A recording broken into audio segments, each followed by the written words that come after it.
flowing into the city. Watch. And that we are joining with the city and state administration. Well, thank you. I'm happy to be here with Congresswoman Alexandria Ocasio-Cortez and members of our delegation, as well as other members from other states that are here to see for themselves what the migration dynamic is in our nation. And what we saw there with children, families, people that want to work, people that are fleeing violence, people that are fleeing environmental disasters. We see so many stories, heartbreaking stories, manifest itself here. But I think these are folks that will take New York City to a better place. Every crisis presents great opportunity. There's hope and opportunity in this building. So I wanted to thank all my colleagues for coming. As you can see, this is a contentious issue, but we are all Americans, and we all believe in the American dream. That's the common denominator here, the American dream. We believe in it, and we will fight for it. With that? Yes, and ultimately, I think that there are 3 points of consensus here that are very important in getting a solution to this issue. The first is that there is consensus here across geography and states on increased federal resources to cities and municipalities dealing with this issue. The second is to allow for work authorizations so that the folks in here can get to work and start supporting themselves as soon as possible. They are prevented from getting jobs, they are prevented from employment, and that is part of the strain on our public systems. The faster that folks can access the work that they're asking for legally, the better we can solve this problem. And the third is extension of temporary protected status for Venezuelans, who are the largest population that are arriving here. So with that, we thank you all, and ready to wrap up? Well, the American dream will not be bullied into submission today. We will continue to fight for the American dream. We will not be bullied. We will not be pushed into a corner. We will fight for these common sense solutions. TPS for the Venezuelans, an extension. They already have TPS. Work permits for people that just want to work for their families. Additional funding, yes, for New York City needs more funding so we can get this done.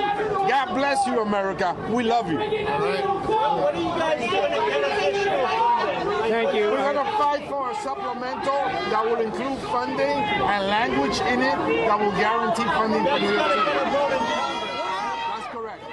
Wow, New York City representatives, along with the Congresswoman Alexandria Ocasio-Cortez, dealing with a shout fest right here in New York City.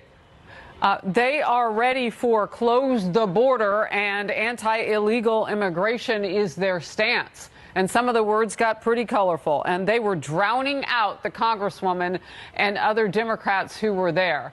You saw her lay out a plan, and on that plan, I'll keep it short, she wants to quickly push through work authorizations for the many men, particularly adult men, you see flowing on the streets of the city, because they are now in a situation where the shelters are full, and they're starting to release. And before they can make their way out of the city, before they go anywhere else, you see people lining up trying to get resources. All right, we understand that Representative Jerry Nadler is there, Democrat. Can we hear him? Let's listen in. Has been doing a great deal to assist these asylum seekers. But the federal government can and should do more.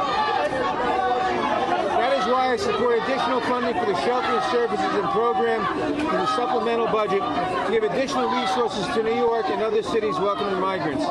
Unfortunately, House Republicans seem set on defunding the Department of Homeland Security and shutting down our government.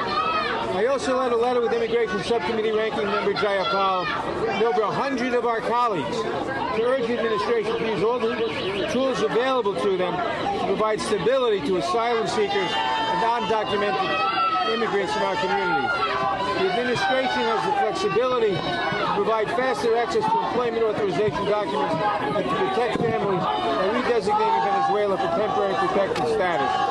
I was proud to join Mr. Espaillat's bipartisan letter regarding this common sense idea. The problems that led to Venezuela's previous designation in 2021 remain pervasive today. The solutions my colleagues and I are advocating for are squarely within the administration's purview and will benefit us all. Immigrants make America strong, and nowhere is that clearer than right here in New York. In a city that's always changing, the one constant is that people from around the world want to come here to build a better life for themselves, and we're all the better for that. Thank you. Okay, thank you. Okay, you want to say something about what's happening here in New York City? Sorry. Do you want to understand what's happening here in New York City? The schools are New York is welcoming countless migrants who set up this center here at the